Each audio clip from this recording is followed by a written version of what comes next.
dito po sa issue ni Saldico tsaka po nung nagpakilala na 18 dating Marines daw. Kasi meron pong interview kanina, ito pong News 5 Everywhere, itong pylon ngayon, dito po mga kababayan kay Mike Defensor at dito nga naitanong kung nakakausap pa ba ni Mike Defensor mga kababayan, ito pong si Saldico. At kung bakit nga ba nanahimik na itong si Saldico sa paglalabas po niya ng mga vlog laban po sa ating pamahalaan. So ngayon ito, i-play po natin.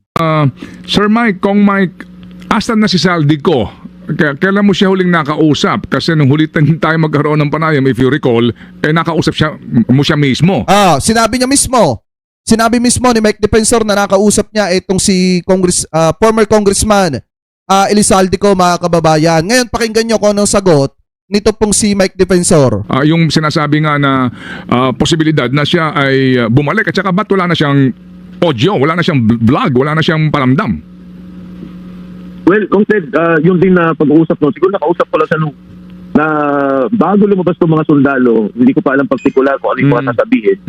Ito ay meron na siyang kahit paano general knowledge kung paano o anong mga sasabihin ng kanyang mga dating security aid. Pero kung titingnan mo kung Ted, tama naman yung binanggit mo, no, bakit siya nananahimik, yan din ang katanungan sa ngayon.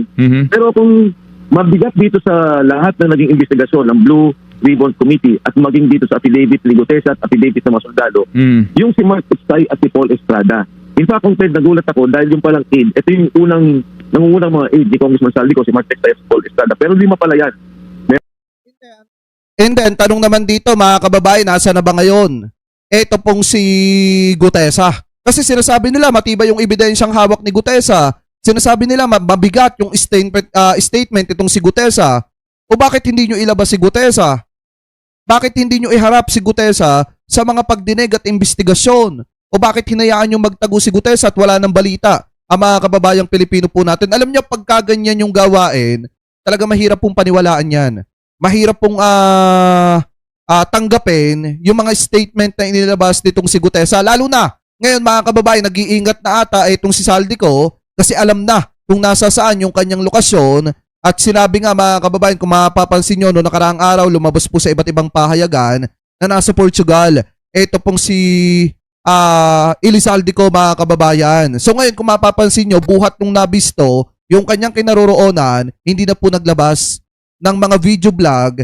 Ito pong si Saldico na nag-aakusa laban po sa ating pamahalaan. At ngayon, tila malabo na rin ang sagot mga kababayan ni Mike Defensor sa lokasyon kung nasa saan, ito pong si Saldico. Ngayon, mukhang hindi niya na alam. Meron pang mga ibang kasama o nakakaalam sa pagbibitan ng pera ni Saldico. Hanggang ngayon, hindi pa rin pinapatawag yan. Sana dito sa NBI ay mapatawag na rin nila. Ngayon, kung Ted, ano bang ginagawa ni Saldico? Sa totohanan lang, hindi ko alam. Kung ito ba ay tumatahimik siya dahil ayaw niyang yung gobyerno ay diinan yung kanyang pagpabalik dito sa ating bansa. Meron ba silang pag-uusap? Kasi parang nawala eh. Lahat na lang ng mga nagsasalita ng... Ayan na kay Martin na daw, Idol Jake. Sino? Si Gutesa ba? Para malabong paniwalaan yun mga kababayan. Parang malabong paniwalaan kasi ang naglabas kay Gutesa si Marcoleta eh. Ang nakakaalam lang yan, si Marcoleta at saka si Mike Defensor kung nasa saan, etong si Gutesa. Pag tinuro si Speaker Martin Romualdez at si Bongbong Marcos, nawawala sa ating bansa at tumatahimik na lang. Itong mga sundalo nga sabi nila, hindi kami kumita, una sa lahat, hindi naman kami kasama doon sa perahan. Pangalawa, wala naman silang kakayahan na pagka nagkagulo, umalis ng bansa. So, tingin ko, kailangan talaga yung Blue Ribbon Committee maitulak itong investigasyon at mailagay yung affidavit ni Saldico. Hindi, Mike Defensor, iba yung nalaman namin eh. Iba yung nabasa naming article. Yung nabasa naming article, nakatanggap ka daw ng 150 million. Gaano po kaya katotoo yun? Kami nagtatanong lang ha. At yung mga miyembro ng nagpakilalang dating miyembro ng Marines, nakatanggap ng tigpa 5 million pesos. At itong si Baligod nakatanggap ng 50 million. O gaano kaya katotoo yun? O kami nagtatanong lang ha. Anyway, tuloy pa natin. Kasi kung di ba, itong mga sasundalo, delivery lang ng pera eh. Yung sinasabi ni Saldico na affidavit at kung papayagan lang ilagay ito sa kaso, mabubuo yung kwento kung saan nanggaling yung pera. Pero as in, wala kang attempt ngayon? Ikaw ang inyong grupo na kontakin si Saldico at makausap mismo kasi telepono nga lang? Well, ako, kung sinusubukan ko, nitong kailan nabanggit ko doon sa isa sa mga naging linya ko sa kanya. Mhm. Pero hanggang sa ngayon, walang reply eh. Talaga ba? Walang reply pero nagre-ring ba telepono? Ano ba ito? Actually, kung hindi kami dalawang nakakapag-direct ng tawagan eh. May sinasabihan lang ako na kung pwede ko siyang makausap tungkol dito. Noong mga panahon na yun, nakausap ko siya. At yung nabanggit mo nga noon dito sa programa mo, yun naman din yung sinabi niya. O sige, so salamat na marami sa iyong pagliliwanag sa mga isyong ito, Sir Mike, kasi nga itong ating obligasyon na matanong ang magkabilang panig, bagamat natawag din kami matagal na sa tanggapan ng Ombudsman dito nga sa isyong ito, and gladly naman ang NBI, si Director Matibag naman ay bukas din sa aming mga tawag kaya nakapagpapaliwanag ang NBI sa panig nila. Salamat na marami sa iyo, Sir Mike, at sa uulitin po. Tapos mga kababayan, ito, nagbigay ng statement, ito pong mga dating miyembro ng Marines.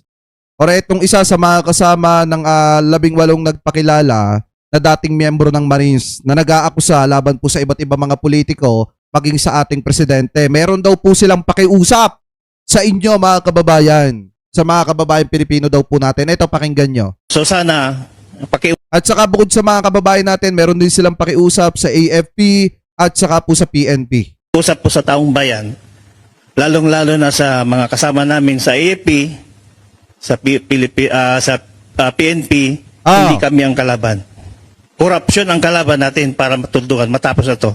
Hindi, ganito yan mga kababayan eh. Kung totoo na tumanggap sila ng tigpa 5 million pesos, kung totoo ha, di ko sinasabing totoo talaga. Pero kung may katotohanan, yung mga bali-balita na lumalabas, allegedly, na tumanggap ito pong mga ito ng tigpa 5 million pesos para manira laban po sa iba't ibang mga personalidad at mga politiko maging sa ating presidente, wala po silang pinagkaiba sa kanilang sinasabing tinututulan nila yung korupsyon.